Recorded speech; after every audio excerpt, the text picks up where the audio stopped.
अस्सलाम वालेकुम दोस्तों, इससे पहले कि मैं आपको ये बताऊं कि फखर जमान के सच बोलने पर उनको क्या सजा दी जा रही है या उनके खिलाफ क्या एक्शन लिया जा रहा है पीसीबी की तरफ से, इससे पहले जो सबसे अफसोसनाक खबर है वो है इंडिया से। और इंडिया और बांग्लादेश का मैच आपको पता है कि दूसरा टेस्ट जो है वो कानपुर में खेला जा रहा है और वहां पर एक बहुत ही अफसोसनाक वाकया हुआ है।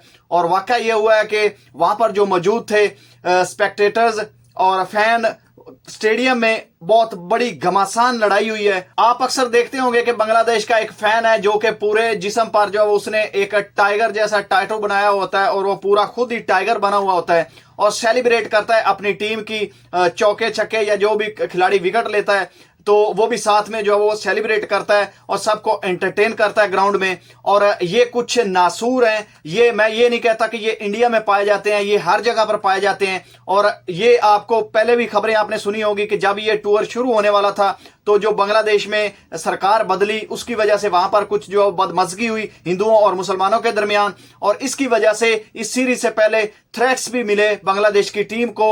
और इंडिया ने ये जो है वो बावर कराया कि हम इस चीज की क्लियरेंस देते हैं और हम पूरा जिम्मा उठाते हैं। और जो ये सबसे बड़ी जो नाकामी है, ये नाकामी है वहां की पुलिस की कि अगर आपको ये पहले पता था यूपी पुलिस को कि ये जो थ्रेट्स पहले मिले थे और खतरात जो है वो हर वक्त मंडला रहे हैं यहाँ पर और आपस में लड़ाई हो सकती है, तो वहां पर जो सिक्योरिटी फोर्सेस थी उनको ये चाहिए था कि वो इस चीज को यहां पर जो वो पहुंचने ही ना देते और ये इतनी बड़ी लड़ाई या इतना बड़ा सानिया होने ही ना देते। और अनफॉर्चुनेट है कि उस फैन को, उस जो साथ में फैन थे जो नासूर थे, उन्होंने बहुत मारा है और इतना पीटा है कि वो बेहोश हो गया। और वहां पर पुलिस को आकर उसे जो वो साथ में आप तस्वीरें भी देख सकते हैं और उठाकर वो हॉस्पिटल ले गए और अभी तक जो है वो अपनी जख्मों की ताब जो है वो नहीं ला रहा और अभी तक वो हॉस्पिटलाइज है। तो ये बड़ा अफसोसनाक वाकया है और इसके खिलाफ जो है पुलिस को कार्रवाई करनी चाहिए ऐसे लोगों के खिलाफ कि दोबारा ऐसा ना हो पाए। और ऐसे ही लोग हैं जो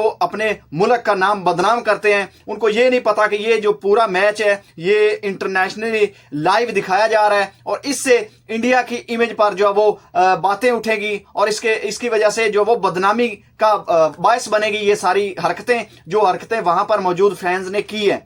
ये किसी भी मुल्क का फैन हो, मैं ये नहीं कहता कि ये इंडिया में हुआ है तो ये बुरा हुआ है तो इंडिया ये अच्छा हुआ है, मैं इसकी जो है वो वाहवाही करूं और एज ए पाकिस्तानी मैं ये अपनी ये खबर बनाकर जो है वो इंडिया के गिले करूं या इंडिया पर बातें उठाऊं। नहीं, ऐसा नहीं है। ये पाकिस्तान में भी हो सकता है, ये जो है वो इससे पहले बांग्लादेश में भी हो चुका है, ये इंग्लैंड में भी हो चुका है, ये यूएई में भी हो चुका है पाकिस्तान और अफगानिस्तान के मैच में। लेकिन मेरा ये ख्याल है कि ये कहीं भी नहीं, और ये रिसेंटली जो है वो और वहां पर हो चुका आयरलैंड में भी जो शाहीन अफरीदी थे उसके साथ भी एक बदतमीजी की अफगानी फैन ने।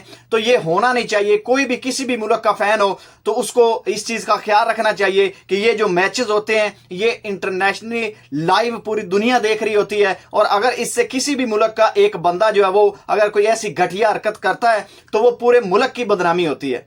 तो दोस्तों आपने भी इसके बारे में अपनी राय कमेंट सेक्शन में देनी है। और ये मेरे ख्याल में तो जो सरासर नाकामी है उस घटिया हरकत करने वाले के बाद वो पुलिस की है।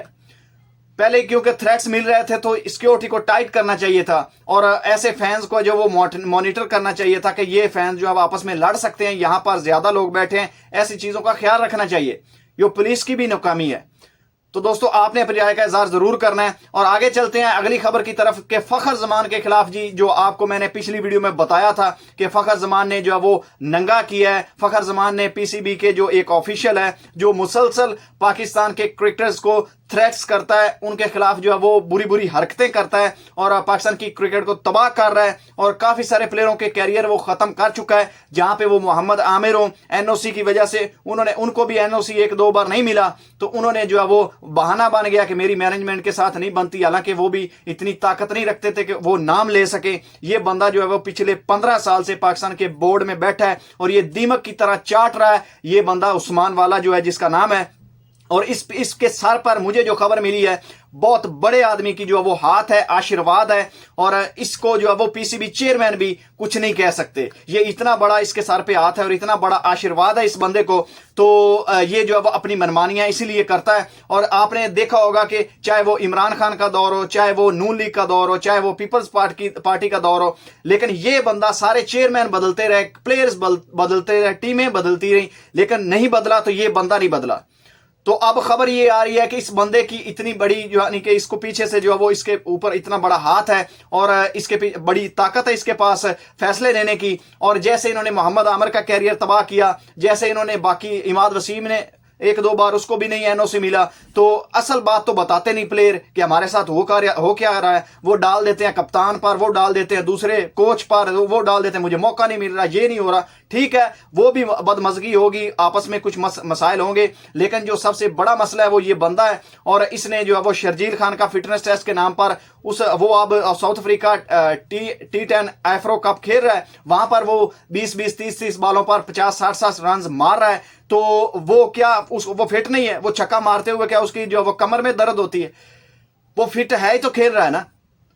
तो अगर फिटनेस को देखा जाए तो कई ऐसे दुनिया के प्लेयर हैं जो अभी भी अपनी अपनी टीमों में मौजूद हैं और वो अपनी स्किल के तौर पर, वो अपनी जो परफॉर्मेंस के लिहाज से वो अपनी टीम को सर्व कर रहे हैं, अपने मुल्क का नाम रोशन कर रहे हैं और अपनी परफॉर्मेंसेस भी दे रहे हैं। शर्जील खान जो है वो उसको भी फिटनेस के नाम पर इन्होंने चैंपियंस कप इस बंदे ने नहीं खेलने दिया। और इसके बाद फिर फखर जमान के साथ जब ये हुआ तो ये बोला गया कनेक्शन कैंप में जी खुलकर बात करनी। अब जो बाकी खिलाड़ी थे वो तो खुलकर बोले नहीं। फखर जमान आपको पता है कि टिपिकल पठान है और उन्होंने जो वो पूरा सच बोल दिया और वो अब जो वो हजम नहीं हो रहा। और अब ये खबरें निकल कर आ रही हैं कि पीसीबी की तरफ से ये बातें हो रही हैं कि ये खबर निकाली किसने और ये जो वो बात बाहर कैसे गई। तो फिर यार ये को पहली बात तो है नहीं कि जो बाहर गई है। आपने सुना होगा कि जो कोच ने कहा वर्ल्ड कप के दौरान, T20 वर्ल्ड कप जो न्यूयॉर्क में मौजूद थी टीम, वो खबरें भी बाहर आई। फिर जो कहा बाबर आजम ने, कप्तान ने ड्रेसिंग रूम में एक स्पीच दी, वो खबरें भी बाहर आई। इससे पहले अगर आप देखें तो जो बात हुई श्रीलंका में एशिया कप के दौरान 2023 में, और तो वहां पर से जो लड़ाई हुई या खबरें हुई शाहीन शाह अफरीदी के दरमियान और बाबर आजम के, वो भी बाहर आई। और इसके अलावा हर खबर तो जो है वो आपकी बाहर आ जाती है और ये को पहली खबर है कि जो बाहर आई है। और ये अब इल्जाम लगाया जा रहा है कि ये फखर जमान ने खुद अपने तरफ से किसी को बताया है। तो मैं आपको बता देता हूं, इसका सोर्स जिसने खबर ये दी है वो बंदा है जी राशिद लतीफ, पाकिस्तान के साबिक कप्तान। और क्यों ना खबर दे यार, ये सच्चाई क्यों ना दोस्तों आप लोगों के सामने क्यों ना रखी जाए। ये खबर असल में राशिद लतीफ ने अपने सोर्स से दी और वही बंदा खबर दे रहा है जो अंदर से मुसलसल खबरें दे रहा है और वो पीसीबी में ही मौजूद है। और पीसीबी के सारे जो वहां पर करता धरता है उनको पता भी है अभी ये बंदा खबरें देता है, तो फिर उसको हटा दो। अगर इतनी आपको जलन है या इतने मसाइल हैं, अगर आपको इतना मसला है तो पीसीबी को चाहिए कि वो चेयरमैन इसके खिलाफ जो मीटिंग बुलाएं, अपने अंदर जो काली भेड़े हैं जो खबरें दे रही हैं मुसलसल, जो बाहर बताती हैं, उनको हटाएं। अगर आप में इतनी जुर्रत नहीं है, आप में इतनी ताकत नहीं है, आप उसको हटा नहीं सकते, तो फिर प्लेयरों के खिलाफ एक्शन लेने की या उसके खिलाफ खबरें चलवाने की क्या जरूरत है। अब खबरें चलवाई जा रही हैं जी, हम जो वो एक्शन लेंगे जिसने ये खबर चलवाई है, जिसने ये बताया है। अब ये करेगा क्या कि फखर जमान आपको पता है कि वो मुसलसल जो परफॉर्म नहीं कर पाते। वो उनकी जो भी जितने भी दुनिया के प्लेयर हैं, चाहे उसमें मैक्सवेल हैं, चाहे बड़े बड़े जितने भी प्लेयर हैं, उनका एक पैटर्न होता है कि वो मुसलसल परफॉर्म नहीं करते। वो 5 मैचों में, 3 मैचों में, 2 मैचों में परफॉर्म करते हैं और ऐसा परफॉर्म करते हैं कि वो अपनी टीम को मैच जितवा देते हैं। और ऐसे ही फखर जमान प्लेयर हैं कि वो आते हैं, वो उसने आकर अपनी गेम खेलनी होती है और जिस मैच में भी वो स्कोर करता है वो पाकिस्तान जो है वो तकरीबन 90% मैच जीत जाता है। तो अब ये करेगा क्या कि अगर परफॉर्मेंस डाउन रही तो कोचेस को प्रेशराइज करेगा, सिलेक्टर्स को प्रेशराइज करेगा कि आप इसको ड्रॉप करो और किसी और को मौका दो, ये तो परफॉर्म नहीं कर रहा। आपको पता है कि बीच में जो उसकी परफॉर्मेंस डाउन हो जाती है, लेकिन उसके बावजूद जो है वो सिलेक्टर्स और कप्तान उस पर ट्रस्ट करता है क्योंकि वो एक मैच विनर है और वो एक इकलौता बैट्समैन है पाकिस्तान का जिसके खिलाफ किसी की हेट नहीं है, किसी को उसके खिलाफ जो वो परेशानी नहीं है, प्रॉब्लम नहीं है, कोई बंदा उसके खिलाफ नहीं है और वो पाकिस्तान के साथ मुसलसल चला आ रहा है। तो अब ये बंदा जो है वो उसके खिलाफ एक्शन लेगा और ज्यादा से ज्यादा क्या कर पाएगा, यही तो औकात दिखानी है उसने।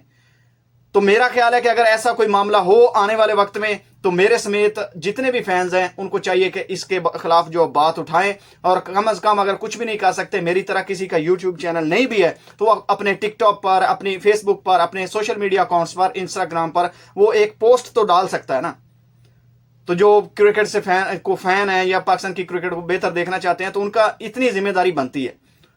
तो दोस्तों वीडियो अच्छी लगी तो वीडियो को लाइक कीजिएगा, चैनल पर पहली बार आए चैनल को सब्सक्राइब करके इस वीडियो को दोस्तों के साथ शेयर जरूर कीजिए ताकि सबको पता चले कि पीसीबी की हकीकत क्या है और प्लेयरों के साथ किया क्या जाता है।